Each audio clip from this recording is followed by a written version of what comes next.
بسم اللہ الرحمن الرحیم۔ السلام علیکم معزز طلبہ کرام، آپ سب کیسے ہیں؟ آج ہم تفسیر بیضاوی کے سبق نمبر 174 کو پڑھیں گے۔ آج کے ہمارے سبق کا عنوان ہے یکذبون کی تحقیق۔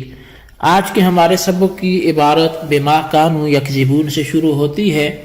آئیے سب سے پہلے عبارت پڑھ کے اس کا ترجمہ کرتے ہیں، اس کے بعد اس کی وضاحت کی طرف بڑھتے ہیں۔ مصنف علیہ رحمہ لکھتے ہیں بما کانوا یکذبون قرأها عاصم وحمزة والکسائی والمعنى بسبب كذبهم او ببدله جزاء لهم وهو قولهم آمنا، وقرأ الباقون يكذبون من كذبه لأنهم كانوا يكذبون الرسول عليه الصلاة والسلام بقلوبهم وإذا خلوا إلى شياطينهم، أو من كذب الذي هو للمبالغة أو للتكسير مثل بين الشيء وموتت البهائم، أو من كذب الوحشي اذا جرى شوطا وقف لينظر ما وراءه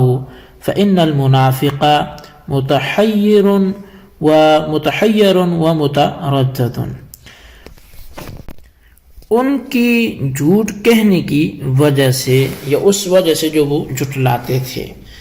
اب یہاں یکذبون بالتخفیف یعنی بغیر تشدید کے، یہ عاصم، حمزہ اور کسائی کی قرات کے مطابق ہے، اور معنی یہ ہے کہ ان کے لیے دردناک عذاب ہے ان کے جھوٹ کہنے کی وجہ سے یا ان کے جھوٹ کہنے کے بدلے میں، اور ان کا جھوٹ آمنا کہنے میں ہے۔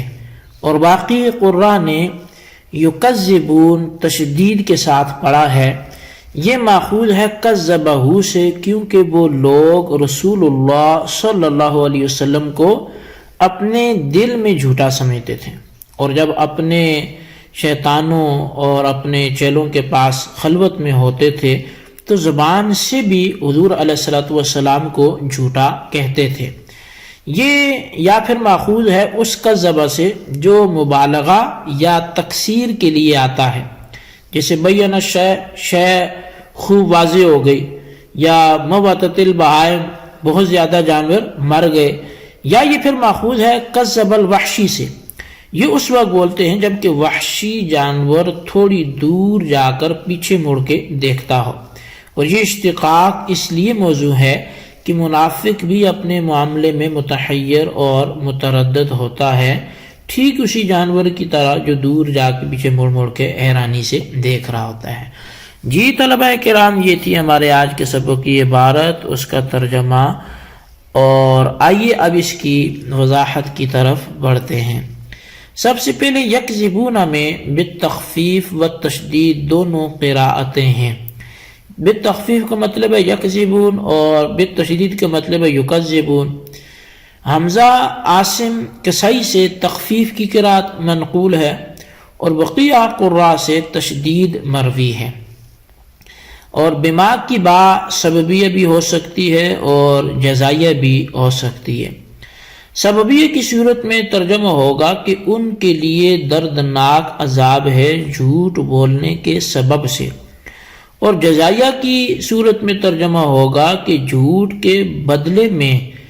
اب یہی ان دو ہی معنی کی جانب قاضی صاحب نے بے سبب ہی اور بے بدل ہی سے اشارہ بھی کیا ہے، یعنی بے سبب ہی سے با کے سببی ہونے پر اشارہ ہے، اور بے بدل ہی سے یہاں پر اس با کے جزائیہ ہونے کی طرف اشارہ ہے۔ اچھا، تشدید کی قرات میں قاضی صاحب نے 4 احتمال نقل کیے ہیں۔ پہلا یہ ہے کہ یہ کذبہ سے ماخوذ ہے، جس کے معنی جھٹلانے کے ہیں، چونکہ منافقین نبی علیہ الصلوۃ والسلام کو جھٹلاتے تھے، اس لیے یکذبون ان کے حق میں بالکل صحیح ہے۔ دل سے جھٹلانا تو ہر وقت پایا جاتا تھا، البتہ لسانی تکذیب اس وقت عمل میں آتی تھی جبکہ یہ اپنے سرداروں کے پاس تخلیہ کرتے تھے۔ دوسرا جو ہے وہ یہ ہے کہ اس کے ماخذ جو ہے وہ کذبہ ہو، جس میں مبالغہ فی الکیف پایا جاتا ہے، یہ وہ والا ہے۔ اس صورت میں معنی یہ ہوں گے کہ ان کے لیے دردناک عذاب ہوگا ان کی شدت تکذیب کی وجہ سے۔ اور تیسرا احتمال جو ہے وہ یہ ہے کہ اس کذبہ سے اس کو لیا گیا ہے جس میں مبالغہ فی الکم پایا جاتا ہے، مقدار میں۔ اب معنی یہ ہوں گے کہ ان کے لیے دردناک عذاب ہے ان کے بار بار جھٹلانے کی وجہ سے۔ اور پھر چوتھا جو اس میں احتمال ہے وہ یہ ہے کہ یہ کذب الوحشی سے ماخوذ مانا جائے۔ اس صورت میں کذب لازم معنی ہوگا اور اس کے معنی متردد ہونے کے ہوں گے، کیونکہ منافقین بھی مبتلا تردد تھے، اس لیے یہ معنی بھی منطبق ہو سکتے ہیں۔ ابو البقاء کہتے ہیں کہ بما کا ما موصولہ بھی ہو سکتا ہے اور مصدریہ بھی ہو سکتا ہے۔ موصولہ ہونا وہ زیادہ اچھا ہے اور زیادہ ظاہر ہے۔ اب قاضی صاحب مصدریہ ہونے کے قائل ہیں، اس لیے انہوں نے یکذبون کی کذبہم سے تفسیر بیان کی ہے۔ والکذب هو الخبر عن الشیء على خلاف ما هو به وهو حرام كله لأنه علل به استحقاق العذاب حيث رتب عليه وما روي أن إبراهيم عليه السلام كذب 3 كذبات فالمراد التعريض ولكن لما شابه الكذب في صورته سمي به۔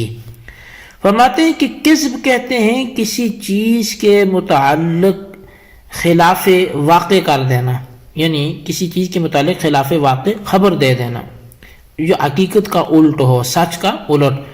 اور کذب بجمیع اقسام ہی، یعنی تمام قسموں سمیت یہ حرام ہے، اس لیے کہ اللہ تعالیٰ نے کذب پر عذاب کو مرتب فرما کر کذب کو استحقاق عذاب کی علت قرار دیا ہے۔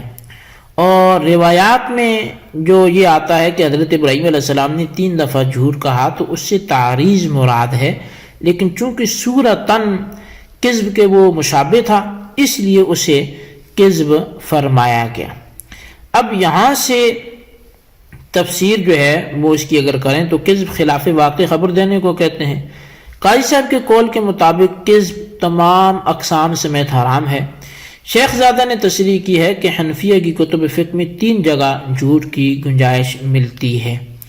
ایک تو جھگڑے کے وقت 2 افراد میں صلح کرانے کے لیے، دوسرا میدان جنگ میں، اور تیسرا اپنی بیوی سے اسے وہ ہے ٹھنڈ پہنچانے کے لیے یا خوش کرنے کے لیے، تو وہاں بھی جائز ہے۔ اب احیاء العلوم میں امام غزالی رحمۃ اللہ تعالی علیہ نے ایک ضابطہ بیان فرمایا ہے، وہ یہ ہے کہ کلام مقاصد تک پہنچنے کے لیے وسیلہ ہے، تو جس مقصود محمود تک صدق و کذب میں سے ہر واحد کے ذریعے رسائی ممکن ہو وہاں کذب حرام ہے، اور اگر صرف کذب سے اس کا حصول ہو سکتا ہو تو دیکھنا ہوگا کہ اس کا حاصل کرنا مباح ہے یا واجب ہے۔ اگر مباح ہے تو اس کے حصول کی خاطر کذب مباح، اور اگر واجب ہے تو کذب واجب ہوگا۔ اس سے معلوم ہوا کہ کذب فی حد ذات ہی حرام نہیں ہے، لیکن چونکہ اس کے جو محاذ ہیں وہ کثیر ہیں، اس لیے حرمت جو ہے وہ غالب ہے اور اس کے نقصانات کثیر ہیں، اور مشہور ہے کہ کذب میں حرمت اصل ہے۔ بس قاضی صاحب کا وَهُوَ حَرَامٌ كُلُّهُ عَلَى الْإِطْلَاقِ کہنا یہ صحیح نہیں ہے۔ اب پھر جب کذب صحیح نہیں ہے تو سوال پیدا ہوتا ہے کہ پھر حضرت ابراہیم علیہ السلام نے 3 جھوٹ کیوں بولے؟ تو ایک جو آپ نے فرمایا تھا کہ انی سقیم، میں بیمار ہوں، جب لوگ میلے کی طرف ان کو لے کے جا رہے تھے۔ دوسرا بل فعلہ کبیرہم، جب وہ کلاڑی بڑے بت پہ رکھ دی تھی تو ان کے بڑے نے ایسا کیا۔ اور تیسرا جو آپ نے حضرت سارہ کے بارے میں کہا تھا کہ یہ حاضی اختی، تو اب یہ انہوں نے کیسے پھر بول دیا؟ تو اس کا جواب یہ ہے کہ حضرت ابراہیم علیہ السلام نے بالکل جھوٹ نہیں بولا، بلکہ وہ تعریض ہے، اور اس کو دوسرے انداز سے بولیں تو توریہ، وہ بھی ضرورت کے تحت وہاں جائز تھا کہ دل میں کچھ ہو اور زبان سے کسی اور چیز کا جواب دیا جا رہا ہو. تو یا پھر جیسے بہن ہے تو اسلام کے حوالے سے، اسلامی رشتے کے حوالے سے بہن ہے، یا چچا زاد ہونے کے اعتبار سے بہن ہے لیکن نکاح کے اعتبار سے بیوی ہے، تو اعتبار کے اعتبار سے یہ چیزیں بدل جاتی ہیں.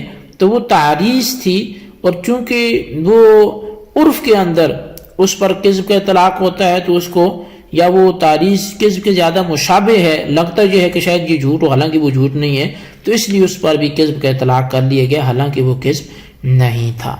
اللہ تبارک و تعالیٰ سے دعا کرتے ہیں جو کچھ ہم نے پڑھا سنا اسے یاد رکھنے کی، سمجھنے کی توفیق نصیب فرمائے. آمین بجاہ النبی الامین صلی اللہ علیہ وسلم.